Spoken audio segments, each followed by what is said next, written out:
So this is similar to the other logarithm that we graphed. The difference is that this is the natural logarithm. So it is basically a log with a base of e, e being that natural number that just shows up over and over again naturally. It shows up over and over again in different applications of mathematics, and it shows up in nature a lot. A lot of the relationships between objects, movements of objects, or how they relate to one another.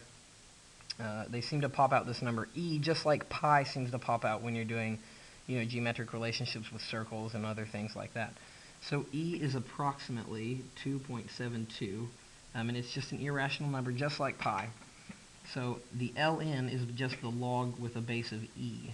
So that's important for this because our parent function points are going to be based on what that base is.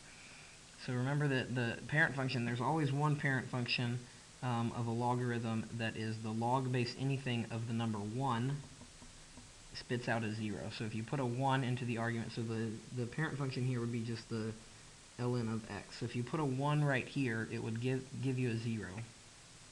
The other parent function point is, since this is a log base e, is I could put the number e into my argument, and then my ln and my e would cancel and leave me with the number 1. So if I put in e, I get out the number 1. So these are going to be my two parent function points, keeping in mind that this point is going to be about 2.721 because of the approximation that we're using for e.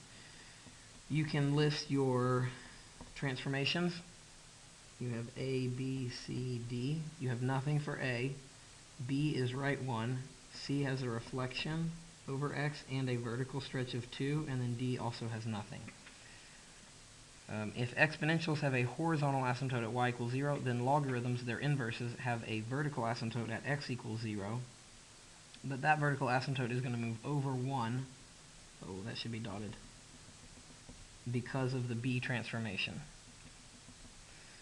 Alright, so I'm going to start with my first parent function point, 1, 0. I'm going to go right 1, and then my C transformations don't do anything. I can't reflect and I can't vertically stretch because I'm on the x-axis, so that's going to be my first point.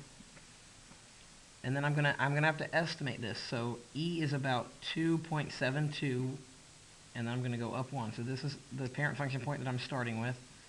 Go right 1, reflect over x, vertical stretch of 2. So vertically I'm at a length of -1. I'm going to go down to -2.